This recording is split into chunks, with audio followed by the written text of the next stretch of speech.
चुनाव आयोग ने 16 मार्च को चुनाव की तारीखों का ऐलान किया था। इस दौरान मीडिया के सवालों का जवाब देते हुए मुख्य चुनाव आयुक्त राजीव कुमार ने कहा था कि जो भी राजनीतिक दल भड़काऊ भाषण देगा या फिर धार्मिक आधार पर वोट मांगेगा, उसके खिलाफ कार्यवाही की जाएगी।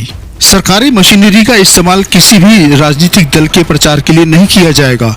लेकिन चुनाव का ऐलान होने के साथ ही अब चुनाव आयोग पर आचार संहिता के उल्लंघन की शिकायतें पहुंचने लगी हैं। और सबसे दिलचस्प बात तो ये है कि सबसे ज्यादा शिकायतें पीएम मोदी के खिलाफ ही पहुंच रही हैं। कांग्रेस ने तो पीएम मोदी पर धर्म के आधार पर वोट मांगने तक का आरोप जड़ दिया है। आंध्र प्रदेश और तमिलनाडु की रैली में प्रधानमंत्री मोदी ने धर्म के आधार पर जनता से वोट की अपील की है। कांग्रेस ने चुनाव आयोग को लिखित शिकायत में कहा है कि प्रधानमंत्री मोदी के खिलाफ एक्शन लिया जाना चाहिए, उन्हें चुनाव प्रचार करने से रोका जाना चाहिए। तो दूसरी तरफ टीएमसी सांसद साकेत गोखले ने भी पीएम मोदी के खिलाफ शिकायत दर्ज कराई है। उन्होंने आरोप लगाया था कि आंध्र प्रदेश की चिलकलूर रिपीट में चुनावी रैली में भाग लेने के लिए वायुसेना के हेलीकॉप्टर का इस्तेमाल किया। दरअसल प्रधानमंत्री नरेंद्र मोदी ने रविवार 17 मार्च को पलनाडु जिले के बोपडी गांव में एनडीए की चुनावी सभा को संबोधित करने गए थे। रैली से सामने आए वीडियो में वे वायुसेना के हेलीकॉप्टर से उतरते नजर आए थे।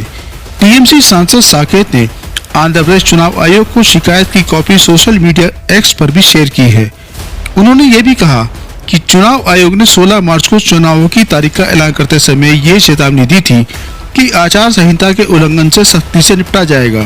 गोखले ने कहा कि मैंने चुनाव आयोग में शिकायत दर्ज कराई है, न कि सुप्रीम कोर्ट में, क्योंकि जब चुनाव चल रहे हों और आचार संहिता लागू हो तो अदालतों को चुनावी मामलों में हस्तक्षेप करने की परमिशन नहीं है। इसलिए पीएम मोदी पर चुनाव आयोग को ही कार्रवाई करनी होगी।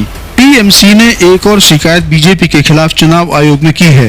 टीएमसी सांसद डेरेक ओब्रायन ने चुनाव आयोग को कंप्लेंट में लिखा है, जिसमें कहा गया है कि मोदी की ओर से 16 मार्च को आचार संहिता लागू होने के बाद विकसित भारत संकल्प यात्रा का व्हाट्सएप मैसेज देशवासियों के पास पहुंचा। ये आचार संहिता का उल्लंघन है। डेरेक ओब्रायन ने दावा किया कि मैसेज के साथ प्रधानमंत्री की ओर से लेटर भी भेजा गया था। इसमें लिखा था कि पिछले 10 साल में देश के 140 करोड़ से अधिक लोगों को भारत सरकार की योजनाओं से लाभ हुआ। डेरेक ने कहा कि इससे साफ है कि पीएम की ओर से भेजे गए मैसेज से बीजेपी का प्रचार हुआ है।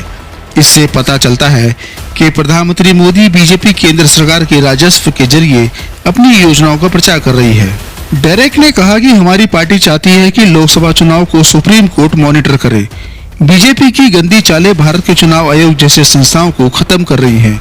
क्या बीजेपी लोगों का सामना करने से इतना घबरा गई है कि वो विपक्ष को निशाना बनाने के लिए ईसीआई को पार्टी ऑफिस में बदल रही है?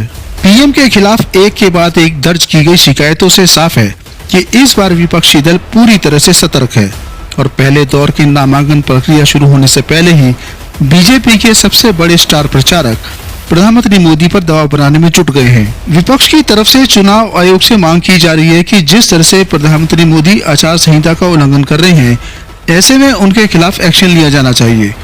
आयोग को कम से कम चेतावनी जारी करनी चाहिए। आचार संहिता का पालन करना सभी राजनीतिक दलों के लिए जरूरी है।